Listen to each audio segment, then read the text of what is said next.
Exit polls అంచనాలకు తగ్గట్టుగానే 5 రాష్ట్రాల ఎన్నికల ఫలితాలు తీరు కనిపిస్తుంది. గోవా, పంజాబ్, ఉత్తరాఖండ్, మణిపూర్ రాష్ట్రాలకు సంబంధించి ఓట్ల లెక్కింపులో జరుగుతుంది. ఉత్తరప్రదేశ్లో మరోసారి బీజేపీ జయకేతనం ఎగురవేస్తుంది. యోగి ప్రభుత్వానికి మరోసారి ప్రజలు పట్టం కట్టబోతున్నట్లు ఫలితాలు.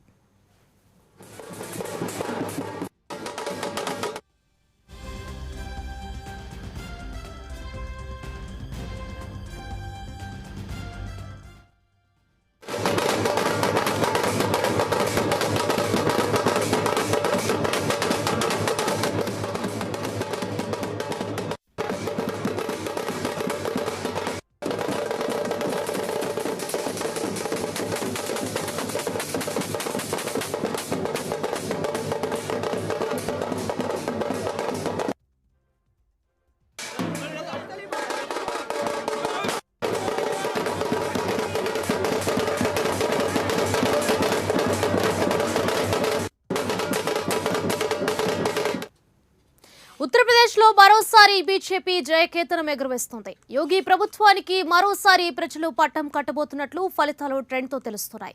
అతిపెద్ద రాష్ట్రమైన యూపీలో ప్రజలు మద్దతు మరోసారి బీజేపీకే ఉన్నట్లు నిరూపించారు. దీంతో బీజేపీ శ్రేణులు సంబరాలు చేసుకుంటున్నారు.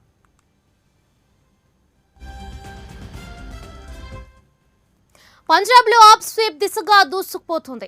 ఢిల్లీలో ప్రభుత్వాన్ని ఏర్పాటు చేసిన ఆప్ ఇప్పుడు పంజాబ్లో కొత్త సర్కార్ను స్టార్ట్ చేయబోతుంది. దీంతో కొద్ది కాలంలోనే 2 రాష్ట్రాల్లో ఆప్ పాగా వేయబోతుంది.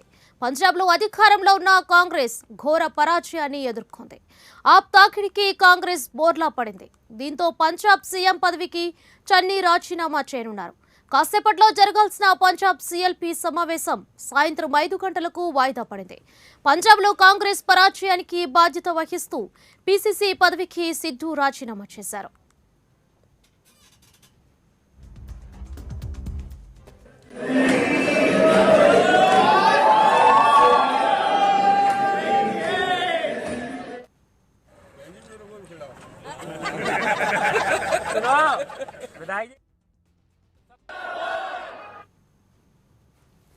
పంజాబ్ సహా మిగిలిన 4 రాష్ట్రాల్లో బీజేపీ దూకుడు ప్రదర్శిస్తోంది. యూపీలో బీజేపీ మరోసారి ప్రభుత్వం ఏర్పాటు చేయనుంది.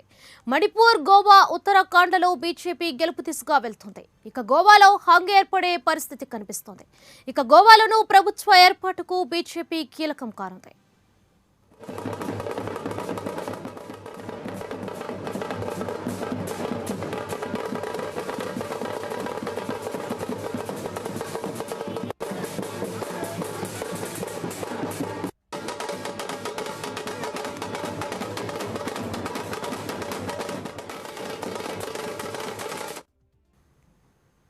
రైట్, ఏపీ బీజేపీ కార్యాలయం నుంచి మా ప్రతినిధి శ్రీనివాస్ లైవ్ ద్వారా అందించడానికి సిద్ధంగా ఉన్నారు. శ్రీనివాస్,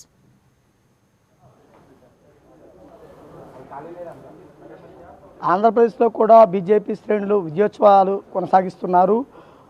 సెమీఫోల్స్గా పరిగణించినటువంటి ఎన్నికలలో 5 రాష్ట్రాలు ఎన్నికలు జరగా 4 రాష్ట్రాల్లో బీజేపీ స్పష్టమైన ఆధిక్యంతో అధికారం కైవసం చేసుకునే విధంగా విజయం సాధించడంతో ఆంధ్రప్రదేశ్ అంతటా బీజేపీ కార్యాలయాల్లో విజయోత్సవాలు సంబరాలు కొనసాగుతున్నాయి. ముఖ్యంగా చూసుకున్నట్లయితే కనుక ఈ ఎన్నికలు సెమీఫోల్స్గా భావించి చాలా ప్రతిష్టాత్మకంగా తీసుకోవడం జరిగింది. ప్రతి చోట కూడా విజయోత్సవ ర్యాలీలకు సిద్ధమయ్యే విధంగా బీజేపీ స్పష్టమైన ఆధిక్యతను కనబరిచి అధికారం కైవసం చేసుకోవడంతో ఆంధ్రప్రదేశ్లో బీజేపీ నాయకులు ఆనందం వ్యక్తం చేస్తున్నారు. ఒక విధంగా చూసినట్లయితే కనుక ఇక్కడ డిపాజిట్ కూడా గెలవని పరిస్థితిలో ఉన్నటువంటి బీజేపీ పార్టీ జరిగినటువంటి ఎన్నికలలో 5 రాష్ట్రాలకు ఎన్నికలు జరిగితే 4 రాష్ట్రాల్లో విజయం సాధించడం పట్ల ఆనందం వ్యక్తం చేస్తున్నారు. రానున్న రోజుల్లో ఆంధ్రప్రదేశ్లో కూడా తమదే అధికారమని ధీమా కూడా వ్యక్తం చేస్తున్నారు. ఉదయం నుంచి చూసుకున్నట్లయితే కనుక పోల్స్ అన్నీ కూడా బీజేపీ వైపే ఫలితాలు విజయం గీతను ఎగరవేస్తున్నతో రౌండ్కు ఆనందం వ్యక్తం చేస్తూ కూడా విజయోత్సవాలు సిద్ధం చేయడం జరిగింది. ముఖ్యంగా చూసుకున్నట్లయితే కనుక యోగి ఏదైతే 2వ సీఎం అభ్యర్థిగా నిలిచాడో పెద్ద రాష్ట్రంగా ఉన్నటువంటి చోట కూడా విజయం సాధించి ఎక్కువ స్థానాలు 250 స్థానాలకు పైగా విజయం సాధించడం కూడా చాలా హర్షించిన విషయము.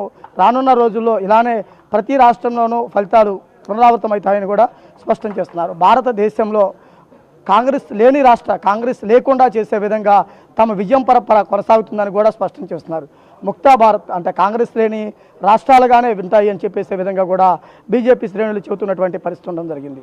ముఖ్యంగా చూసుకున్నట్లయితే కనుక పంజాబ్ మినహా మిగిలిన అన్ని రాష్ట్రాల్లో బీజేపీ స్పష్టమైన ఆధిక్యతను కనపరిచి విజయం నమోదు చేసుకోవడంతో అందరూ ఆనందం వ్యక్తం చేస్తున్నారు.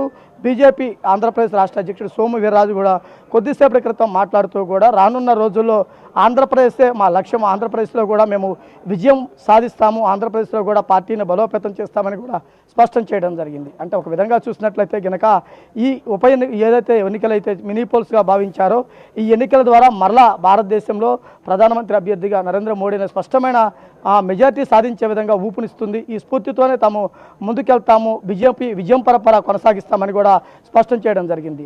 గుంటూరు, కృష్ణా, విజయవాడ, ప్రకాశం, చిత్తూరు ఇట్లా ప్రతి జిల్లాలలోనూ బీజేపీ కార్యాలయం వద్ద బాణాసంచా పేల్చి స్వీట్స్ పంచుకుంటూ కూడా ఆంధ్రప్రదేశ్లో బీజేపీ కార్యకర్తలు, అభిమానులు, నాయకులందరూ కూడా విజయోత్సవ ర్యాలీలు సిద్ధమవుతున్నారు. అంటే ఈరోజు ఉదయం నుంచి చూసుకుంటే రౌండ్కు ఫలితాలు పెరుగుతూ వస్తూ బీజేపీ విజయం స్పష్టంగా కనపడుతుండడంతో వారి ఆనందానికి అవధులు లేకుండా పోయాయని చెప్పొచ్చు. రానున్న రోజుల్లో కూడా ఆంధ్రప్రదేశ్లో బీజేపీ పార్టీ విజయమే లక్ష్యంగా పనిచేస్తాము, తప్పనిసరిగా ఆంధ్రప్రదేశ్లో కూడా తమ పార్టీ బలోపేతానికి కృషి చేస్తామని కూడా ఇక్కడ బీజేపీ నాయకులు స్పష్టం చేస్తున్నారు. Right, thank you Srinivas.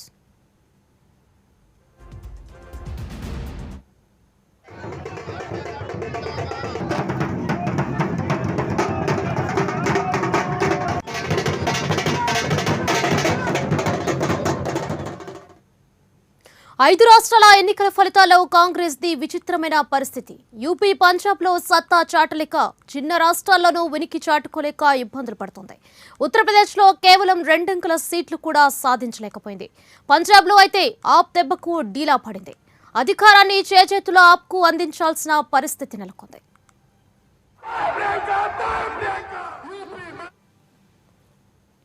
ఒక్క ఉత్తరాఖండ్లో మాత్రం 2 అంకెల స్థానాల్లో ఆధిక్యత చాటుతూ బీజేపీకి పోటీ ఇచ్చింది. గోవాలో గెలుపోటముల మధ్య దోబూచులాడుతోంది. దీంతో చిన్న రాష్ట్రాల్లో తప్ప ప్రధాన రాష్ట్రాలుగా ఉన్న యూపీ, పంజాబ్లో కాంగ్రెస్కు ఎదురుగా లేవిస్తోంది. అటు ప్రియాంక గాంధీ, ఇటు రాహుల్ గాంధీ మధ్యలో సోనియా గాంధీ కుటుంబమంతా ఏకమైన ప్రజల నుంచి ఓట్లను రాబట్టడంలో విఫలమయ్యారనే విశ్లేషణలు వస్తున్నాయి. ఇది రానున్న కాలంలో కాంగ్రెస్కు మరింత గడ్డు కాలమని, భవిష్యత్ పరిణామాలు మరింత కఠినంగా ఉంటాయనే హెచ్చరికల్ని ఈ 5 రాష్ట్రాల ఫలితాలు సిగ్నల్స్ గా చెబుతున్నారు. బీజేపీ విజయంతో దేశవ్యాప్తంగా బీజేపీ నాయకులు సంబరాలు చేసుకుంటున్నారు. కాగా ఏపీలో బీజేపీ సంబరాలపై మరింత సమాచారాన్ని మా ప్రతినిధి శ్రీనివాస్ అందిస్తారు.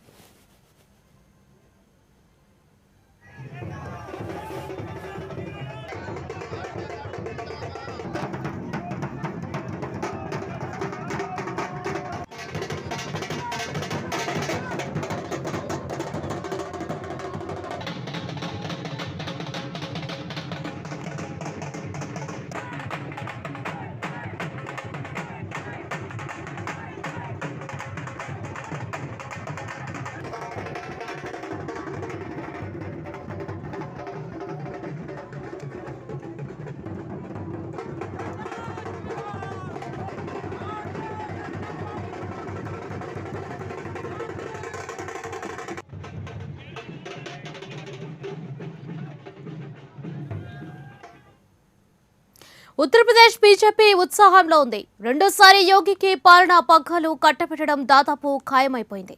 సమాజ్వాదీ పార్టీ నుంచి అఖిలేష్ యాదవ్ ఒకవైపు, బీఎస్పీ నుంచి మాయావతి మరోవైపు, ఇటు కాంగ్రెస్ నుంచి రాహుల్, సోనియా, ప్రియాంక, అటు తృణమూల్ నుంచి మమతా బెనర్జీ ఇలా అందరూ కలిసి యోగి ఓటమికి బాటలు వేయాలని ప్రయత్నించినా సీన్ రివర్స్ అయింది. అంచనాలు తలకిందులయ్యాయి.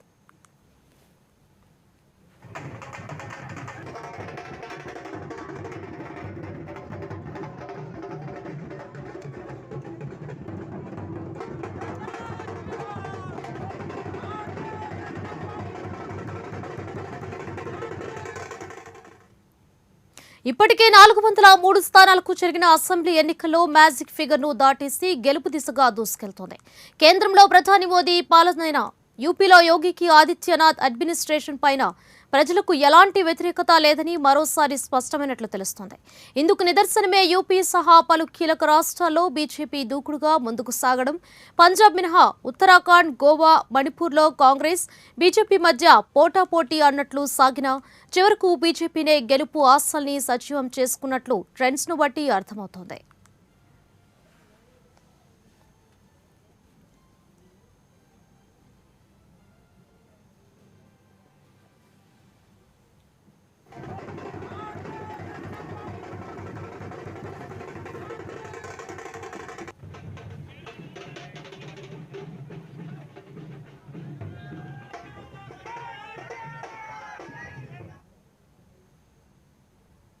है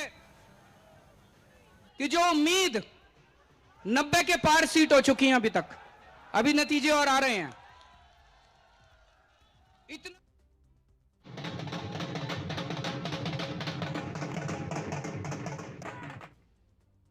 किया है, इस विश्वास को हमें टूटने नहीं देना, सबको पूरा करना है। तो एक तो ये कि हमारे जितने कार्यकर्ता हैं, मैं बार बार कहता हूं, हमें घमंड नहीं करना, हमें अहंकार नहीं करना, हमें बदतमीजी नहीं करनी। ये लोग हमें गालियां देंगे। इन्होंने चुनाव में मेरे को कितनी गालियां दी, केजरीवाल के कपड़े खराब हैं, केजरीवाल काला है, केजरीवाल अंग्रेज है, केजरीवाल पता नहीं क्या क्या है, आतंकवादी है। हमें इन गाली का जवाब गाली से नहीं देना। हमें इस देश की राजनीति बदलनी है। कोई आपको गाली दे तो बोलो जी गाली आपकी, आपको मुबारक, मैंने स्वीकार ही नहीं की आपकी गाली। हमें प्यार और मोहब्बत की राजनीति लेके आनी है, हमें सेवा की राजनीति करनी है। कहीं कोई बीमार दिखे, कहीं कोई मुसीबत में दिखे, उसकी मदद करो। हमें सेवा की राजनीति करनी है। मैं अभी हनुमान जी के मंदिर से आ रहा हूं, उनका आशीर्वाद लेने के लिए गया था, उनका आशीर्वाद लिया और मुझे पूरी उम्मीद है कि आने वाला समय भारत का समय है और भारत दुनिया का नंबर 1 देश बनने से अब कोई नहीं रोक सकता। दोस्तों, भारत माता की इनकलाब, इनकलाब।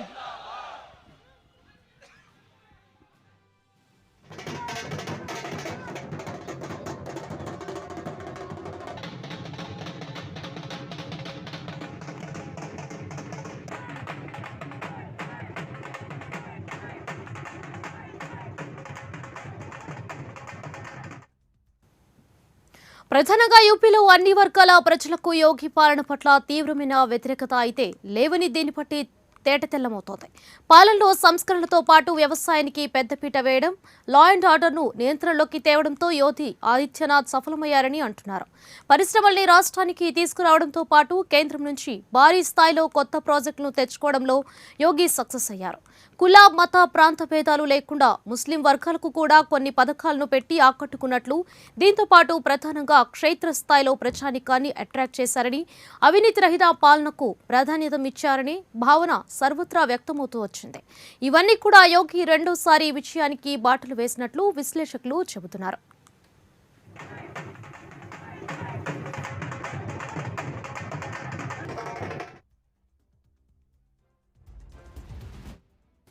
ప్రధానంగా యూపీలో గూండాల రాజ్యం అధికం, రాజకీయాల్లోనూ వీరి శాతం ఎక్కువే. ఏ అభ్యర్థిని తీసుకున్నా నేర చరిత్ర ఘనంగానే ఉంటుంది. అయితే ఈసారి బీజేపీ టికెట్లు ఇచ్చే విషయంలో నేర చరిత్రల్ని పక్కన పెట్టింది. ఎస్పీ, కాంగ్రెస్లు ఈ అంశంలో తడబడ్డాయి. యోగి ప్రభుత్వం హయాంలో చాలా వరకు నేర చరిత్ర గలవారు జైళ్లలో ఉండేవారు చూశారు.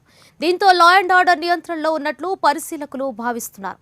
ఇలా సామాజికంగా, ఆర్థికంగా, పారిశ్రామిక రంగం పరంగా చాలా విషయాల్లో యోగి పాలన పట్ల ప్రజల్లో కొంత పాజిటివ్ ఫీలింగ్ ఉండటం అనేది బీజేపీ గెలుపునకు బాటలు వేస్తోందని అంటున్నారు.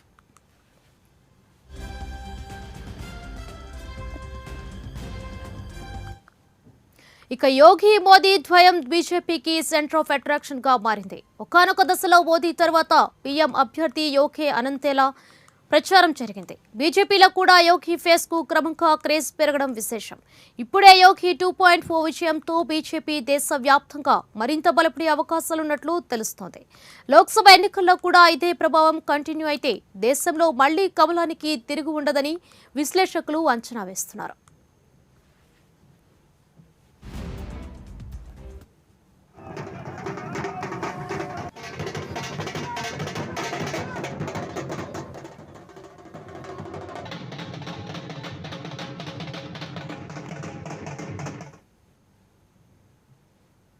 ఉత్తరప్రదేశ్లో బీజేపీ విజయంలో 5 అంశాలు కీలక పాత్ర పోషించాయని విశ్లేషకులు అభిప్రాయపడుతున్నారు.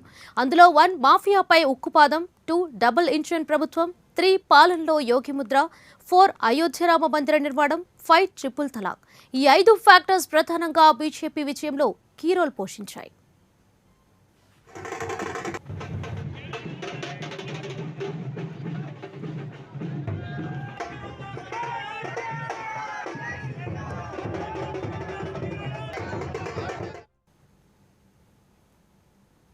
ఒకప్పుడు శాంతి భద్రతలే గాల్లో దీపంలా మారిన ఉత్తరప్రదేశ్లో బీజేపీ ప్రభుత్వం అధికారంలోకి వచ్చినప్పటి నుంచి మాఫియాపై ఉక్కుపాదం మోపింది.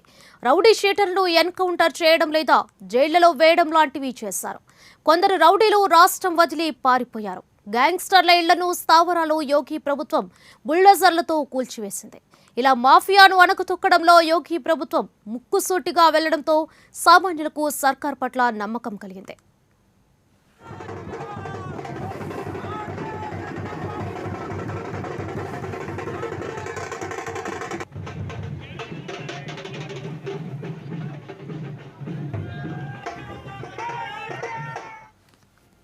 కేంద్రంలో మోదీ, యూపీలో యోగి ప్రభుత్వాలుంటే అభివృద్ధి సాధ్యమనే విషయాన్ని అసెంబ్లీ ఎన్నికల ప్రచార సమయంలో ఓటర్లకు అర్థమయ్యేలా చెప్పారు. తమది డబుల్ ఇంజిన్ ప్రభుత్వమని ప్రతిసారి ప్రచారంలో చెబుతూ వచ్చారు మోదీ, యోగి. ఉమ్మడి ప్రాజెక్టులకు, నిధులకు డోకా ఉండబోదని ప్రచారం చేశారు. అనుకున్నట్లే ప్రాజెక్టుల్ని, నిధుల్ని కుమ్మరించింది కేంద్రం. దీంతో యోగి తలుచుకుంటే మోదీ నుంచి కూడా నిధుల్ని రాష్ట్రానికి రాబట్టగలరనే కాన్ఫిడెన్స్ ను పెంచారు. యూపీ ప్రగతి బాటలో పరుగులు పెట్టడానికి ఇది దోహదపడుతుందని ప్రజలు భావించారు. అంతకుముందు ఘర్షణలు, కక్షలతో గూండాల రాజ్యంగా ఉన్న యూపీ విద్య, వైద్యం, ఆరోగ్యం, ఉద్యోగాల కల్పనలో గతంతో పోల్చితే మెరుగైన పరిస్థితుల్ని ప్రజలు చూశారని, ఇదే యోగిని రెండోసారి ముఖ్యమంత్రిని చేసేందుకు దోహదపడిందనేది విశ్లేషకుల పరిశీలనలో వెల్లడైన అంశం.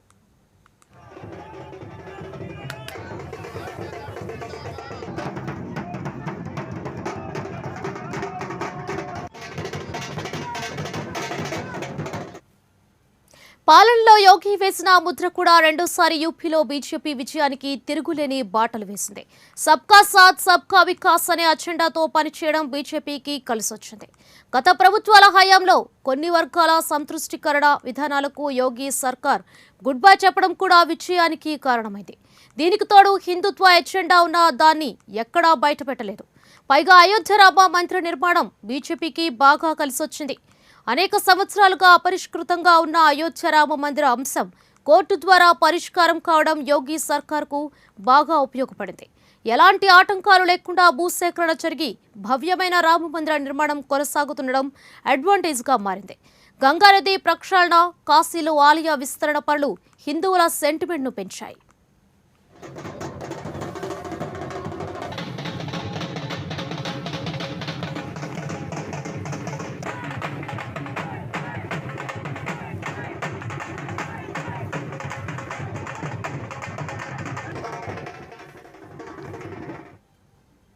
ట్రిపుల్ తలాక్ దెబ్బ యూపీలో ముస్లిం మహిళల ఓట్లు కూడా బీజేపీకి కలిసి రావడానికి కారణమైంది.